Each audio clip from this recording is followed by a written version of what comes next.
ताज्या घडामोडी पाहिजेत तर मग सी24 तास या आपल्या YouTube चॅनलला लाईक करा, शेअर करा, सबस्क्राइब करा आणि बेल आयकॉनवरती क्लिक करायला विसरू नका। उन्हाळा आलाय, गरमी जाणवायला लागली आहे, पण चिंता नको। इलेक्ट्रॉनिक वस्तूंच्या खरेदीसाठी एकच विश्वसनीय नाव, साईराम इलेक्ट्रॉनिक्स अँड बॅटरीज। आम्ही घेऊन आलोय कडक उन्हाळ्यातील थंडा कूल इलेक्ट्रॉनिक वस्तूंची नवीन रेंज।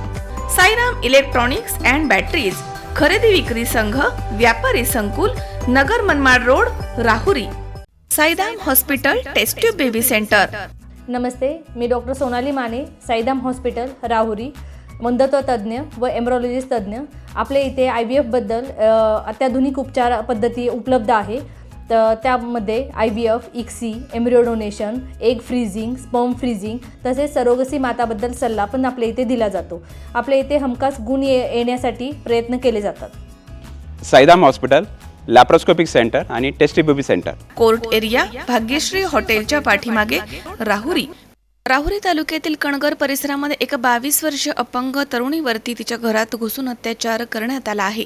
हा धक्कादायक प्रकार 15 एप्रिल रोजी दुपारच्या सुमारास घडलाय। आरोपी अजय दिवे याच्यावरती राहुरी पोलीस ठाण्यात अत्याचाराचा गुन्हा दाखल करण्यात आला। या घटनेमधील 22 वर्षीय अपंग तरुणी ही 15 एप्रिल रोजी दुपारी 1च्या दरम्यान तिच्या घरामध्ये एकटीच होती। तिच्या असह्यतेचा फायदा घेऊन आरोपी तिच्या घरात घुसला आणि त्यानं त्या तरुणीवरती जबरदस्तीनं शारीरिक अत्याचार केला।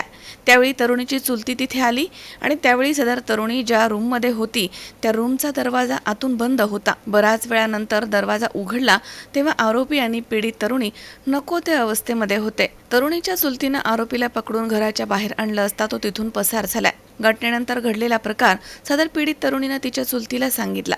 नातेवाईकाने ताबडतोब राहुरी पोलीस ठाण्यामध्ये धाव घेतली आणि फिर्याद दाखल केली आहे। त्या फिर्यादीवरून आरोपी अजय संजय दिवे याच्यावरती अत्याचाराचा गुन्हा दाखल करण्यात आला। या घटनेचा पुढील तपास पोलीस निरीक्षक संजय ठेंगे यांच्या मार्गदर्शनाखाली सहाय्यक पोलीस निरीक्षक अमोल पवार हे करत आहेत। एक 22 वर्षीय अपंग आणि मतिमंद तरुणी असल्याचा फायदा घेऊन आरोपी नराधमानं भर दिवसा तिच्यावरती अत्याचार केलाय। या घटनेमुळे तालुक्यात प्रचंड खळबळ उडाली आहे, तर सर्व स्तरांमधून संताप व्यक्त होतोय। मनोज साळवेसह सतीश फुलसौंदर, सी24 तास, राहुरी। ताज्या घडामोडी पाहिजेत तर मग आपल्या सी24 तास या YouTube चॅनलला लाईक करा, शेअर करा, सबस्क्राइब करा आणि बेल आयकॉनवरती क्लिक करायला विसरू नका।